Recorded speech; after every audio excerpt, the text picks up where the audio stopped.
¿Qué tal? Buenas noches. Siendo ya las 8:30, vamos a estar comenzando más de las 8:30. Vamos a comenzar el día de hoy con un taller acerca de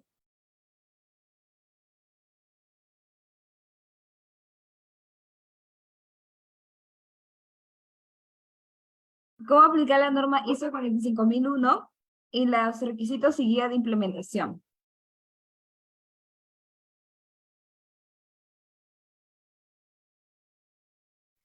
A ver, más o menos hay que revisar el índice. El índice menciona acerca de la introducción, la estructura de alto nivel y los términos y definiciones. También acerca de los requisitos de la norma, las fases recomendadas para la implementación, la norma ISO 45001 comparada con la legislación peruana y la comparación entre la 45001 con la OSAS 18001, ¿no? La anterior norma que se tenía como referencia.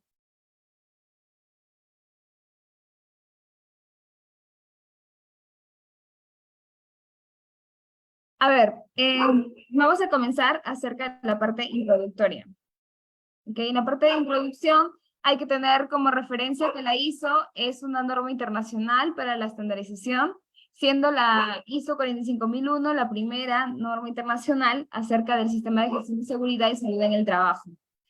Es la primera norma internacional. Sabemos que la normativa de la ISO o norma ISO, referencia ISO, se tiene, por ejemplo, 9001 en calidad, 14001 en la parte ambiental. Estas ya habían sido, se tenían como referencia anteriormente. Recientemente, pues en el año 2018 más o menos, se dio el tema de la referencia en la ISO 45001. Esta es de una norma de carácter voluntario, aplica a cualquier organización, también es de manera certificable. Por una empresa pues tercera, auditora, que justamente haga una auditoría externa y pues lo certifique bajo esta ISO 45001. ¿Qué novedades tiene esta ISO 45001 o por qué también es importante o qué hitos presenta como tal? Por ejemplo, tiene una estructura de alto nivel. Todas las ISOs, que son normas internacionales, presentan una estructura muy similar. Entonces, realmente, pues las tres como calidad ambiental también presentan la misma estructura. Entonces, es una estructura de alto nivel. También tiene algunas definiciones nuevas que también fueron adaptadas, modificadas. También presenta el tema de la importancia del contexto de la organización. Esto ya es, el tema del contexto de la organización ya es tomada por la calidad y por la parte de ambiental. Entonces, esta ISO 45001 acopla lo mismo. También menciona acerca del liderazgo y compromiso de la dirección, siendo parte fundamental también de una implementación de un sistema de gestión, la parte del compromiso de la alta dirección. Asimismo, la participación de los trabajadores. También se añaden conceptos como riesgo y oportunidades. También prioriza el tema de los controles, habla de la gestión del cambio cada vez que se tenga que realizar, por ejemplo, algún plan de acción, alguna no conformidad, alguna observación. Tenemos que hacer un formato o una estructura que tenga que ver con la gestión del cambio, ¿no? Como antes lo habíamos ejecutado de tal manera y pues ahora, no sé, se añade un formato nuevo, se modifica un procedimiento, etcétera, el cual abarque pues un tema de modificaciones posteriormente. También se involucra el área de compras. Este área de compras también es bastante importante porque se menciona acerca del desempeño de las contratistas, qué requisitos deben tener estas contratas para que puedan justamente ejecutar alguna actividad con la organización. La contratación externa, también la revisión por la dirección, te menciona así como todas las ISOs, pues que haya una revisión por la alta dirección, que revisen justamente los indicadores que han tenido, por ejemplo, la parte operativa en la empresa, en la organización, revisan, por ejemplo, no sé, algunos cambios, algunos documentos que se han cambiado, revisan que la política está pues actualizada, si es que ha sido modificada también, lo colocan en estas reuniones que es pues a veces son de manera anual, eso va a ser determinado por la misma organización, pero tiene que haber una revisión por la dirección. También hace un hincapié acerca de la mejora. El tema de la mejora continua es bastante importante en las partes de los ISOs. También menciona términos y definiciones como, por ejemplo, debe, debería, puede, continúa, el tema de considerar, tener en cuenta. Deber es como un tema de requisito, indica el término de requisito, debería es como una recomendación, y puede es el tema de la posibilidad. Continuidad, pues el tema de no significa interrumpimiento, y considerar es necesario pensar en algo que se pueda excluir, considerarlo. Y tener en cuenta es pensarlo, pero que no se puede excluir. El tema de apropiado, aplicable, información documentada, que se utiliza para los temas de los documentos registrados. Esa información tiene que estar documentada. Por ejemplo, el tema de los registros de la difusión de la política, por ejemplo.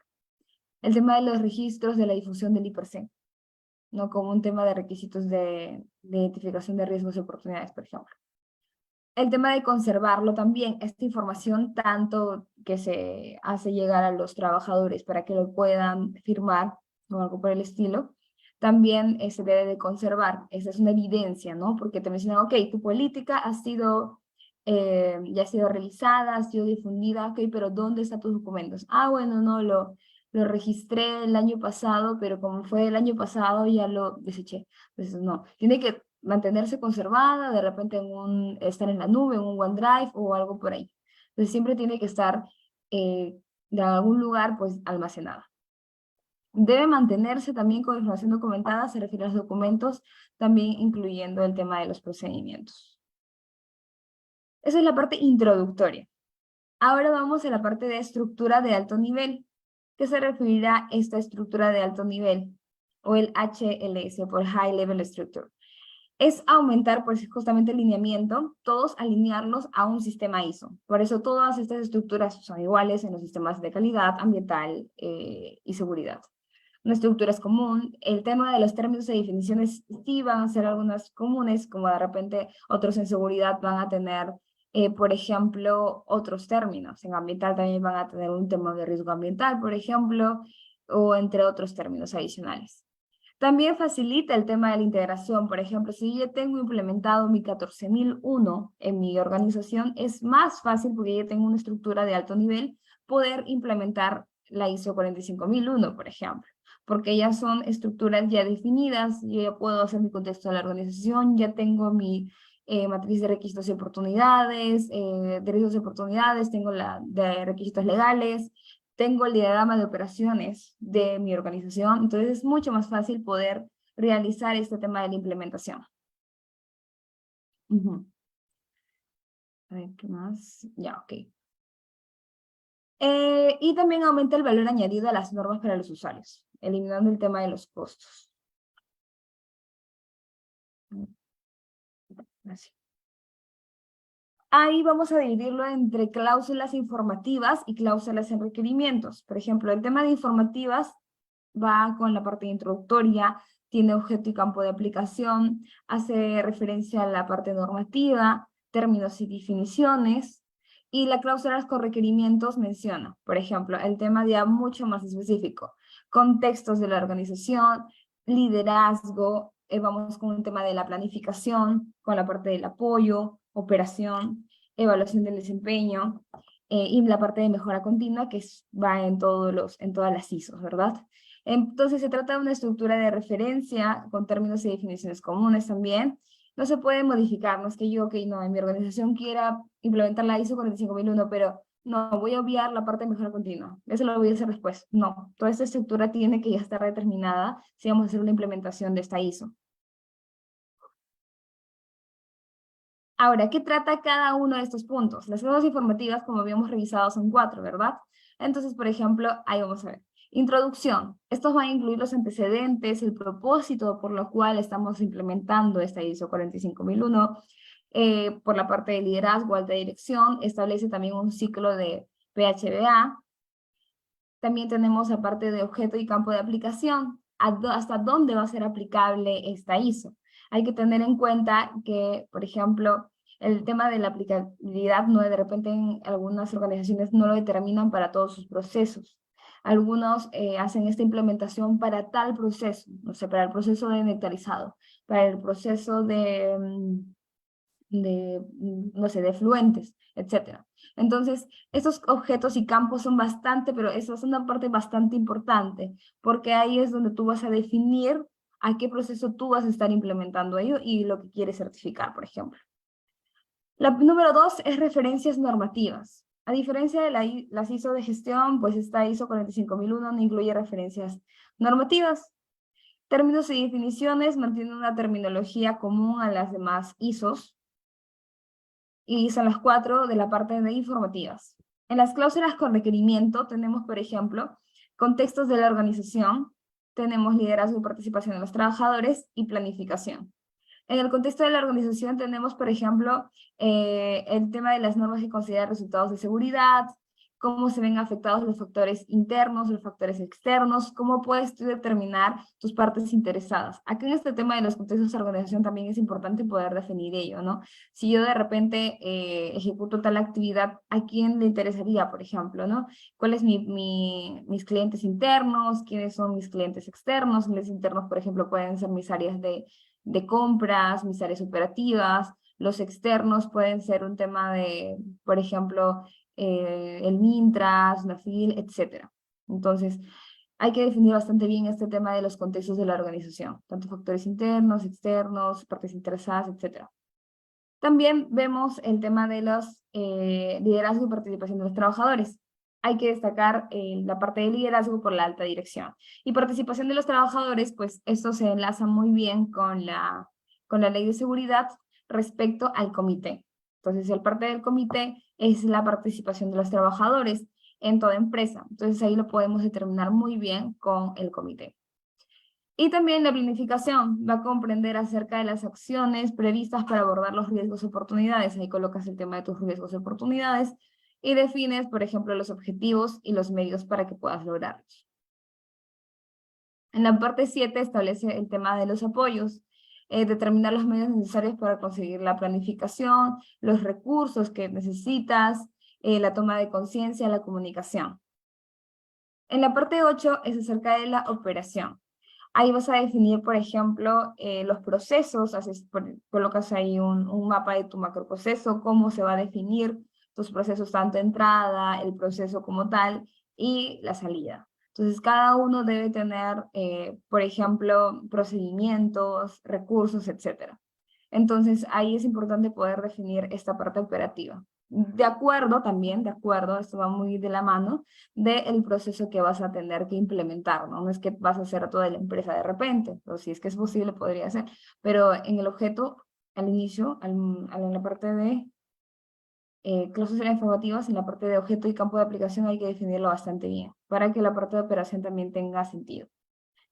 En la parte 9, evaluación del desempeño. Ahí verificamos la implementación de este sistema de gestión, si es que requerimos el tema de, por ejemplo, auditorías internas, revisión por la dirección, entre otras. Eso es bastante importante porque el tema de estas auditorías nos permite poder identificar en qué punto estamos de repente flaqueando. El tema de la revisión por la dirección también, porque ellos revisan el tema de los indicadores, cómo hemos estado a nivel anual, a nivel semestral, etcétera, cómo lo defines también según la organización, cada cuánto va a revisarlo la alta dirección. Y el último punto, que es el de mejora continua, es el objetivo del sistema tener un ciclo, ¿no? Un ciclo de PDC, por ejemplo, ¿no? O PHBA. Entonces, más adelante vamos a ver qué cosa es PHBA. Aquí está. Justamente el ciclo de Deming o mejora continua o PHBA, ¿no? Planificar, hacer, verificar y actuar. Por ejemplo, en este caso podemos ver un mapa acerca de cuestiones internas y externas, que es el número 4, de contexto de la organización, el tema de necesidades, expectativas y partes interesadas, todo de manera muy global, ¿verdad? Muy global. Ahí cuando tú defines el contexto de la organización, lo colocas de manera pues externa. Y de ahí recién entran los procesos de planificación, por ejemplo. Comienzas con el tema de planificar. Planificas cuáles son tus objetivos, planificas cuáles son las medidas que vas a estar tomando. De acuerdo a ello, haces el tema de apoyo y operación, que es el 7 y el 8. Designas tus recursos, designas a qué procesos van a ir tales recursos. Posteriormente a ello, haces una evaluación del desempeño, ¿no? De repente, el tema de las auditorías nos sirve bastante para poder identificar cuáles son los puntos, como mencionaba, ok, no, en la parte de un proceso, ¿no? Del proceso que quieras revisar, el proceso A, tengo los recursos tales, pero en la evaluación del desempeño de la auditoría interna, me di cuenta que no era lo suficiente, por ejemplo, ¿no? Yo designaba a una persona para que revise tal documento, pero al final esa parte no se llegaba a ejecutar, ¿no? O no se realizaba este procedimiento, por ejemplo. Entonces evalúan ahí en la parte de auditoría interna porque son bastante rigurosos en la auditoría interna, ¿no? El objetivo de una auditoría interna no es que tengamos no conformidades o hallar hasta o tener a la empresa netamente pues asustada de alguna forma, sino una auditoría siempre sirve para mejorar. Entonces, si algún documento, algún procedimiento, algún lineamiento nos está faltando, esta evaluación del desempeño nos ayuda a poder tener una retroalimentación. Y el último punto de mejora, bajo este sistema de PHBA. Todo ello, todos estos procesos, todo ese PHBA o PDCA, según sus siglas en inglés también, van de la mano por un tema de liderazgo y participación de los trabajadores. Nada de estos procesos o nada de este ciclo va a funcionar si es que no tengo apoyo de la alta dirección y si es que no tengo apoyo por un tema de la participación de los trabajadores. Es bastante importante entender este ciclo. Como bien había mencionado, planificar, evaluar los riesgos, por ejemplo, y oportunidades en SCT, verificar los procesos necesarios, definir acerca de la política, el tema de hacer, implementar los procesos, en este caso, por ejemplo, apoyo y operación, implementar el tema de los procesos, verificación, que tendría que hacer con una evaluación del desempeño, hay que hacer un seguimiento y actuación, informar sobre los resultados, y el tema de la mejora, como, por ejemplo, tomar acciones. De igual forma, acá tenemos otro modelo muy similar acerca del apoyo, acerca de la planificación que comienza, de ahí pasa a la parte de hacer, evaluación del desempeño, hacer auditorías internas, revisión por la dirección, la verificación, y hacemos una mejora continua, ¿no? Y las medidas necesarias para poder tener un antes y un después. Ahora, el término y definiciones. Ajá. ¿Cuáles son los términos comunes, por ejemplo, en esta estructura de alto nivel? Tenemos comunes, por ejemplo, organización, parte interesada, requisitos, sistemas de gestión, el tema de la alta dirección, eficacia, la política, objetivo, riesgo, competencia, información documentada, que es un proceso, desempeño, que es un seguimiento, una medición, una auditoría, conformidad, que es algo no conforme, incidente, acción correctiva y mejora continua. Algo específico de la ISO 45001 es que menciona, por ejemplo, el trabajador, el tema de la participación y consulta, el tema del lugar de trabajo, el tema de requisitos legales, el tema del sistema de gestión, la política de seguridad y salud en el trabajo, el tema de peligro, el tema de lesión, el tema de procedimientos, desempeños de seguridad, y etcétera. Por ejemplo, salud, daño, deterioro, lo que estábamos mencionando de participación también.